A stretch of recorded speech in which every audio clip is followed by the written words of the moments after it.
Mount Everest is known as the top of the world, and people have long admired its beauty. While many attempted to climb the mountain, many perished. It wasn't until May 29, 1953, that men finally reached its summit and lived to tell the tale. Sir Edmund Hillary and Tenzing Norgay reached the summit of the mountain on that very day, and the lives of climbers have not been the same since. Years after the first summit, there was one particular expedition season that was unlike any other. The 1996 summit attempt on May 10th was a disaster that will never be forgotten. At 29,035 feet above sea level, Everest sits alone above all else. As the highest peak on Earth, Everest is an extreme challenge. Reaching its summit is the ultimate in human endurance and achievement. People are even willing to pay large sums of money to satisfy that longing. This has created an industry where seasoned climbers are paid to take groups of less seasoned climbers on planned expeditions up the mountain. Reaching the summit is always the ultimate goal. Getting there is another story. There are many obstacles in the way. Climbers never know if the storms will subside long enough to even allow for a successful summit attempt.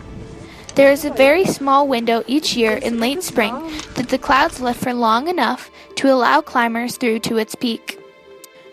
Even with the weather on their side, the climb is always perilous.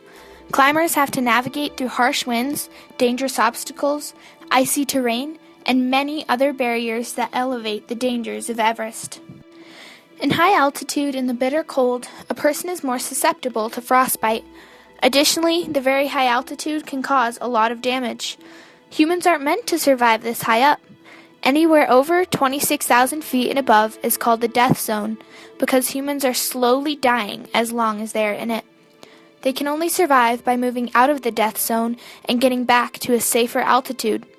Because of this, humans climbing above the death zone must plan to get in and out of it quickly. Getting up and down the mountain is not easy to do, and it can be very slow going. On the way up the mountain, climbers have to spend weeks, even months, acclimating their bodies and lungs to the altitude, so they can survive at higher altitudes without getting sick. Veteran climbers Rob Hall and Scott Fisher were two climb leaders, leading expeditions on Everest in 1996. Both were famous climbers that had summited Everest and many other mountains before. Born in New Zealand, Rob Hall had been climbing all his life. He had climbed all 7 of the highest summits in the world in just 7 months, and he was a veteran on Everest. He had been leading paid expeditions on the mountain for years. Scott Fisher was a well-known and well-liked American climber with many climbing accomplishments. He ran a competing company that also guided less experienced climbers up Mount Everest. In early April 1996, Rob Hall and Scott Fisher led their teams the 17-mile trek to base camp from Nepal. Once at base camp, Rob, Scott, and their teams had to become used to the high altitude before climbing any higher on the mountain. They continued their slow acclimation as they climbed to Camp 2, then back to base camp, Camp 3, again back to base camp, and so on. After leaving base camp, the climbers would make the dangerous trek up the Khumbu Icefall. This is the part of the mountain that has claimed the largest number of lives over the years. Climbers then continue up to Camp 1 and through the Western Khum to Camp 2. Then they make their way to Camp 3, where they have to maneuver up Lhotse Face to reach Camp 4. Above this, the South Col and Hillary Step are the final barriers to reaching the summit. Finally, with their acclimation complete, they found themselves at Camp 4, preparing for a summit push. On the South Col on May 10th, between midnight and 2 a.m., the teams departed for the summit. Rob Hall gave his team the goal of reaching the summit by noon, with specific instructions to be heading back down by 2 p.m. to ensure everyone's safe return before they would run out of oxygen. Scott Fisher had arrived late and tired at Camp 4 after helping a sick client down the mountain, so he let his team go ahead while he tried to sleep a few more hours. This gave him a very late start for the summit, and he was far behind his team. When light started filling the sky in the early hours of the morning on May 10th, there were clear skies with few clouds. The team slowly trudged up single file through the crunchy snow. When Rob Hall got to the summit, he waited for more of his climbers, long after he himself had arrived. The previous year, due to enforcing his strict 2 p.m. turnaround time, Rob had denied the summit to his client, Doug Hansen. This year, Doug was back in order to try to make it to the summit. Therefore, Rob made an extra push to help Doug Hansen get there. At 4 p.m. that day, Rob helped a tired Hansen to the top of the mountain. Upon their descent, the clouds started to roll in. The wind sped up and a blizzard started, making visibility very limited. Rob and Doug were just beneath the summit when the storm hit, while others were still descending. It was the most violent and fast-moving and loud storm I have heard in my entire 36 years of climbing in the Himalayan region, and it came out of nowhere. In the chaos of the storm, 4 members of Scott Fisher's team and 2 of Rob's were stranded just 20 minutes from the shelter of Camp 4. They were in desperate need of help, and a few of them were close to death. One of Scott Fisher's guides, Anatoly Bukriv, went out to find climbers who had not returned. When he found the group, he was able to bring 4 back with him to safety. Beck Weathers and Isuku Namba were left for dead. Back at base camp, contact was made with Rob Hall, who was up near the summit with Doug Hansen. Doug had run out of oxygen, and Rob couldn't get him moving. His base camp crew pleaded with Rob to get moving, but he would not leave Doug.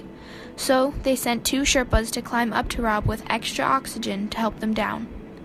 Scott Fisher had been passed on his way up the mountain, but like the others, he had not yet returned to Camp 4. He was missing on the mountain in the storm. One of his team Sherpas found him and tried to get him moving, but was unsuccessful. Fisher would not make it off the mountain. The Sherpas on their way to Rob were unable to make it through the storm. They had to turn around. The base camp team knew that this meant Rob would probably die. They contacted Rob to let him know that the Sherpas had to turn around. He told them that Doug was gone. With the blizzard raging around him, Rob was unable to move to get himself off the mountain. The reason it was so intense, it had been forming as a cyclone in the Bay of Bengal. It just came up that valley. And I was looking at clear blue skies, watching climbers on the south summit and crossing over to the Hillary Step with a telescope. And up comes this cloud and with thunder and lightning, which I'd never heard on Everest, ever. And then within half an hour, they were overrun with 80-mile-an-hour winds, minus 30, minus 40-degree temperatures, thick snow, and darkness. Later that night, a satellite call from his wife, Jane Arnold, was connected to Rob's radio, and they were able to speak a final time. He told her, "I love you. Sleep well, my sweetheart. Please don't worry too much." Those were the last words that anybody heard Rob Hall speak.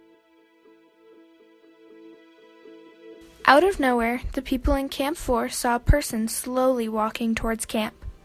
It was Beck Weathers, risen from the dead. Despite being left for dead during the storm, he had awoken and managed to stand.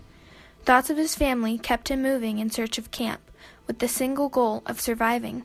He was severely frostbitten and very sick. While many perished that day on the mountain in the storm, many rallied to help survivors. The IMAX crew was on the mountain filming when the storm hit. Once they heard that Beck Weathers had survived but was in critical condition, they immediately stopped their production in order to help him down the mountain. A helicopter pilot, risking his own life, flew higher than a helicopter has ever flown before in order to help fly Beck to safety. Beck Weathers survived that day. Sadly, 8 others did not.